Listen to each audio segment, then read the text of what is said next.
nama saya Triviana Yulian Sanau dengan NIM terakhir 014.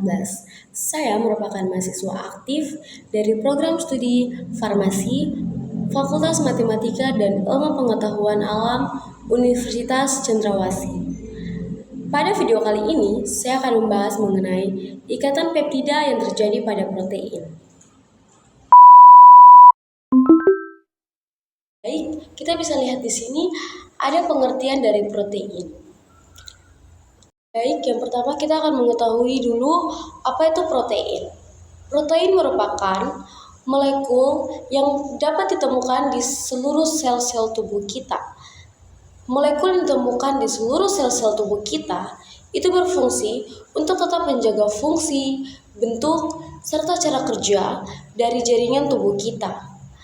Protein ini terbentuk dari ratusan hingga ribuan asam amino, di mana terdapat 20 asam amino yang saling mengikat untuk membentuk protein yang berfungsi untuk memelihara sel-sel tubuh kita.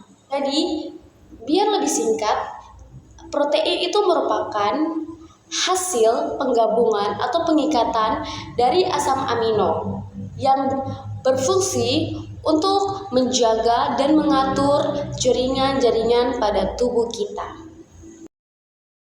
Baik, kita masuk ke yang selanjutnya, ada ikatan peptida.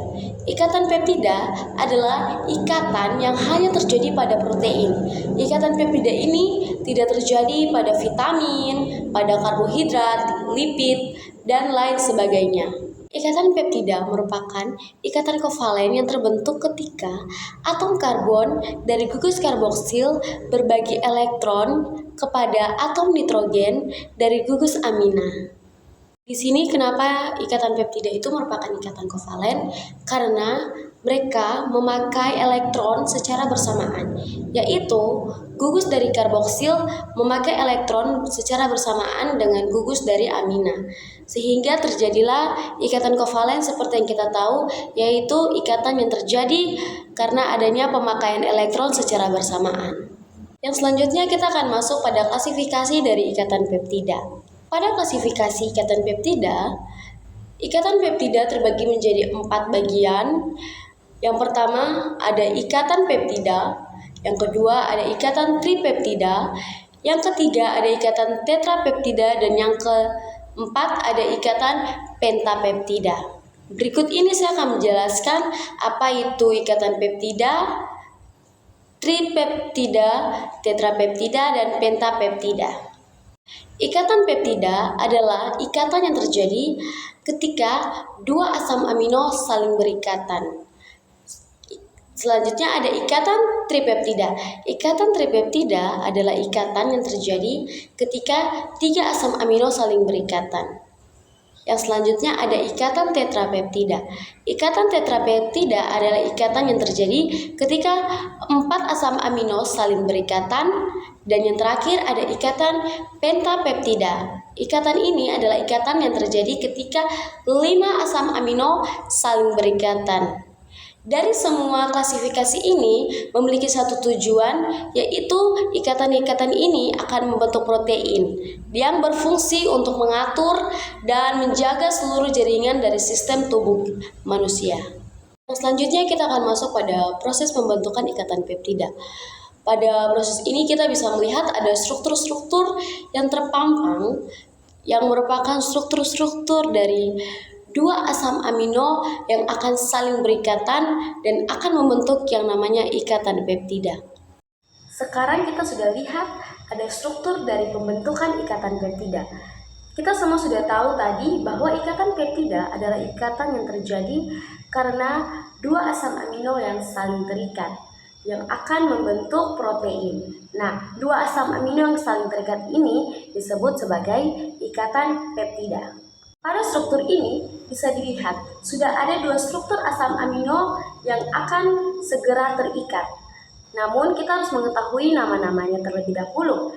Untuk asam amino yang pertama di sebelah kanan H3N+ itu namanya atau biasanya disebut dengan N-terminal, sedangkan di struktur sebelah kiri COO- itu biasanya disebut dengan C-terminal. Agar struktur asam amino ini bisa terikat, diperlukan adanya pelepasan dari beberapa molekul dan atom. Pada struktur asam amino yang pertama, akan melepaskan molekul OH, dan pada struktur asam amino yang kedua akan dilepaskan atom H.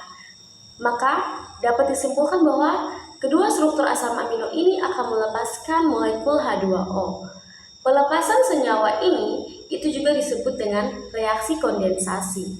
Dari pelepasan kedua senyawa ini, dengan adanya pelepasan molekul H2O, maka akan terbentuk ikatan peptida dengan ditandai adanya rangkap 2 pada atom karbon.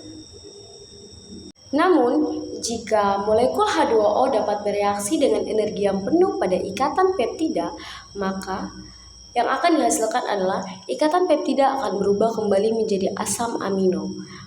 Reaksi kembalinya ikatan peptida menjadi asam amino disebut sebagai reaksi hidrolisis. Jadi dapat disimpulkan bahwa pada ikatan peptida terdapat dua reaksi yang dapat terjadi, yaitu reaksi kondensasi, yaitu pembentukan dua asam amino dengan melepaskan senyawa atau molekul air agar membentuk ikatan peptida. Dan yang kedua, ada ikatan hidrolisis atau disebut dengan kembalinya ikatan peptida menjadi asam amino karena ikatan peptida bereaksi dengan senyawa atau molekul H2O. Baik, mungkin itu saja materi yang dapat saya bagikan kepada teman-teman sekalian mengenai ikatan peptida yang terjadi pada protein. Kiranya apa yang saya bagikan dapat bermanfaat bagi teman-teman sekalian. Sekian dan terima kasih.